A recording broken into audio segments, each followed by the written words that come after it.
And let me bring on board Devina Mehra. Of course, needs no introduction, but founder, CMD, First Global, joining us this morning.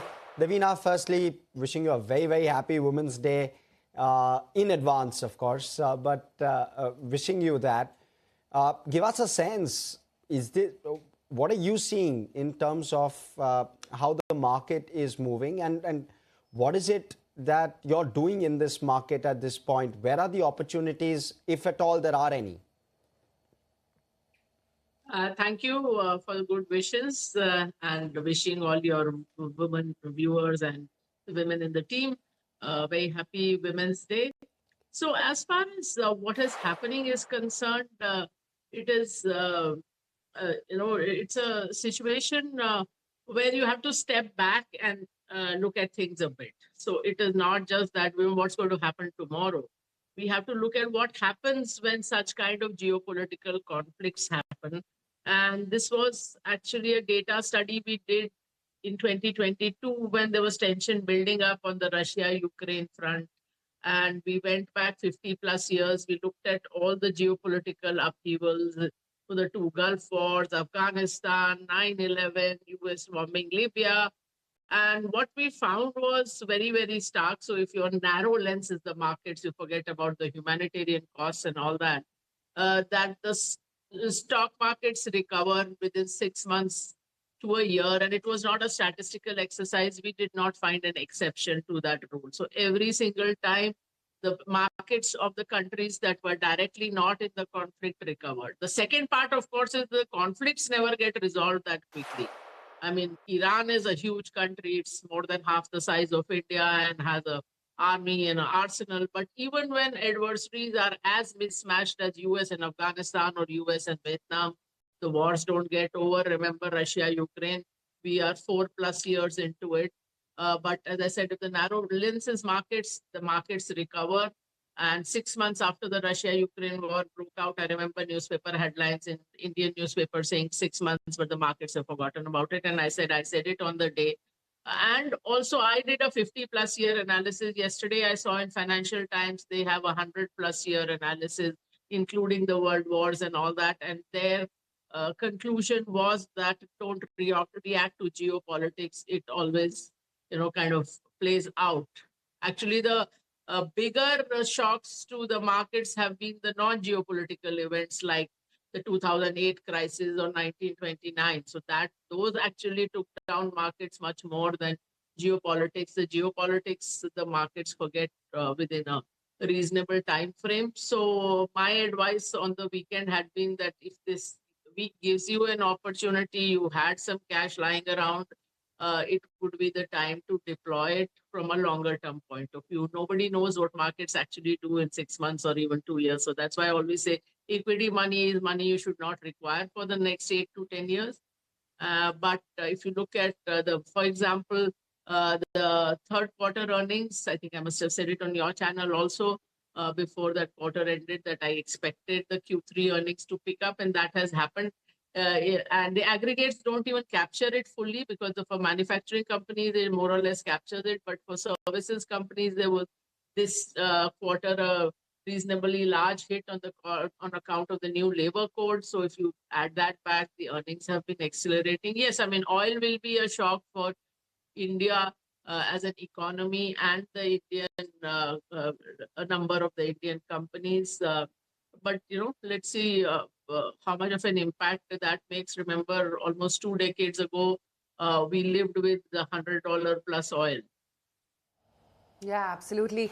Devina, hi, morning. Are you joining us from Dubai? I just wanted to check in on you. Hope all's safe because, No, I'm in Mumbai just now. Okay, great. Relieved to hear that.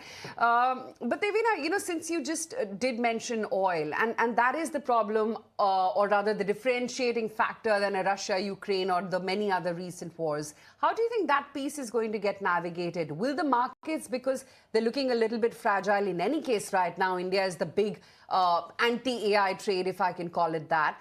Do you think the move could be a little bit more exaggerated? But if you go back to the Russia-Ukraine time, both Russia and Ukraine were are very large commodity players. I mean, oil and gas, as well as things like wheat and a whole lot of metals.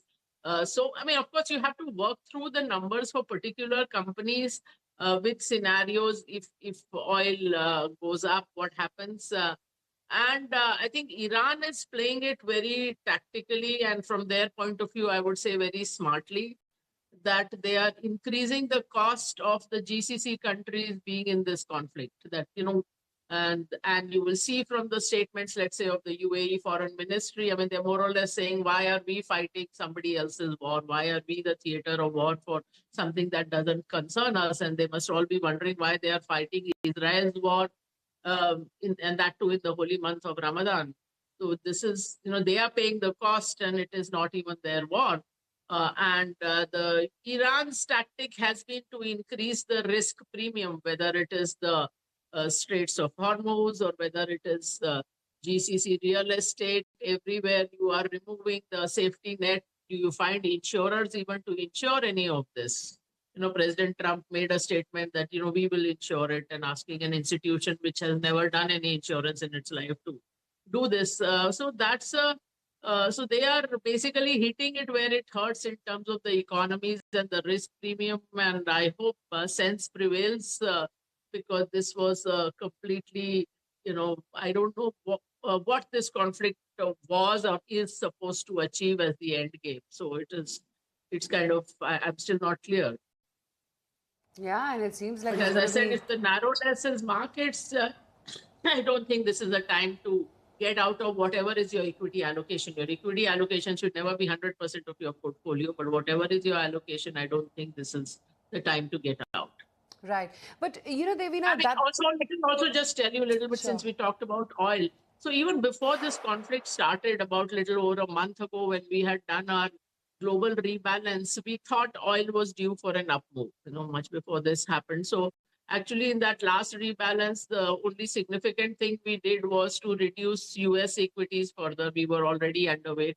We went further underweight, and we put that money into commodities, so both oil and metals. Devina, hi. With all these uncertainties around India, how do you look at Indian companies and the earnings? Because the entire market has been flat or in a range bound, looking for a reason to move up. And the reasons was basically the earnings upgrade or earnings growth coming in for many of the companies.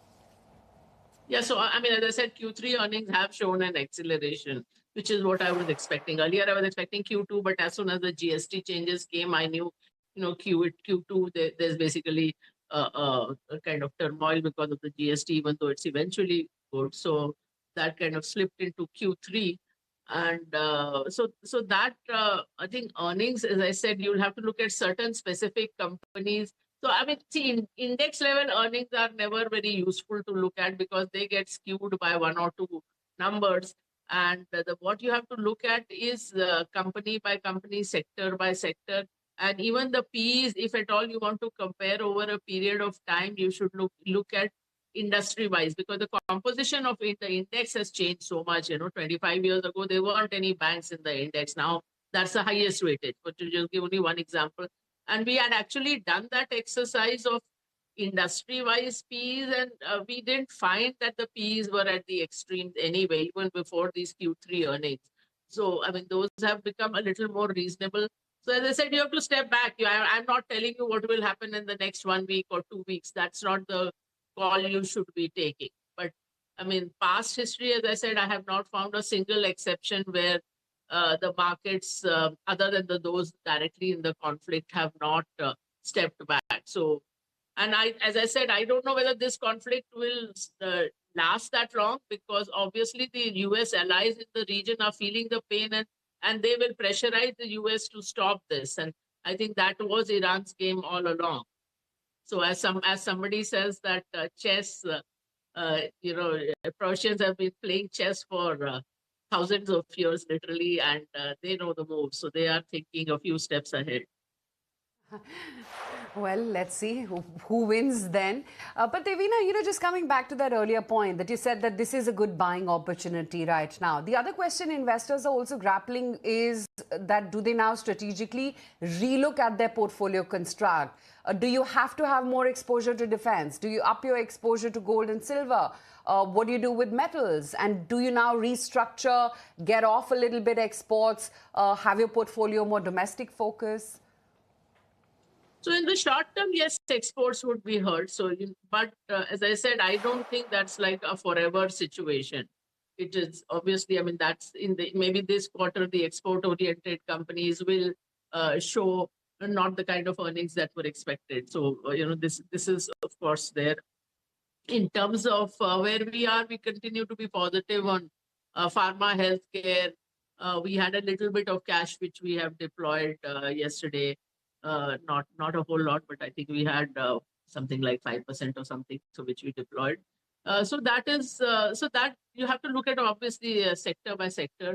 And as I said, pharma healthcare is something we are positive on. Auto components we have been, and to a degree, autos also we've been positive on. So that still continues. Those are the places where we are overweight. We have some capital goods, some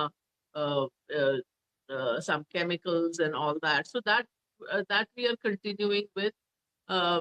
Metals, I don't think is a big negative. Anything which is happening is a big negative for metals because anyway, mostly Indian metal companies don't export a lot, I mean, for the most part. So that's overall, I mean, we are not changing our strategy very, very drastically. We are just adding a few companies that are looking better on our systems. Devina, the last piece is with regard to PSU versus private, right? On the banking side of things. And of course, you have a long history of making good calls in the space. You've obviously now switched over to the PSU side. Just probably trying to understand the rationale and play devil's advocate, because we were speaking to Sridhar Sivaram yesterday, and he was suggesting that the market share gains on the PSU banking side is likely to continue, largely because the PSU banks are willing to do business at a far lower margin versus private banks, and therefore that market share switch will continue to happen. I'm trying to understand from you whether you have a view with regard to whether there is any mispricing happening at a PSU banking level, at least at this point. And if so, would that pain come across in the next cycle? And if so, when does that play out? So first of all, let me repeat something which I say in every single interview when asked about banking and lending, that I am a nervous investor in banks and lenders. That's the structure of the industry, is that it's a highly leveraged industry. It's an industry by structure will always have more negative surprises than positive surprises. In the last, few months itself, we have seen that play out in 2 private sector banks. And you don't know where those negative surprises are hiding, either last one was outright fraud, but otherwise there are problems in the credit book or the trade book. Remember, a single 30-year-old trader brought down Barings Bank, which was a 200-year plus old bank. So that kind of risk doesn't exist in any other industry. So I am normally very, very underweight banks, but I mean, it is the largest weight in the index, as I said, so you can't completely ignore it. So we had actually been increasing PSU banks from the beginning of 2025. So it's well over a year since we increased that weightage. And through 25, we increased first PSU banks, and towards the end, I think we added a couple of private sector banks also. So for now, I'm not overweight banks, but I'm holding a lot more than what I used to. But as I said, I'm always skittish and nervous about banks. So, I mean, we will reevaluate again and see whether any changes need to be made. And as I said, if it wasn't such a high weightage, I would have been glad not really to invest in that sector. Because as an outsider, you don't know where the problems are hiding, and there's no way you can know. That's the whole point. Even though, one of our most famous calls has been a positive call on HDFC Bank exactly 30 years ago, 1996.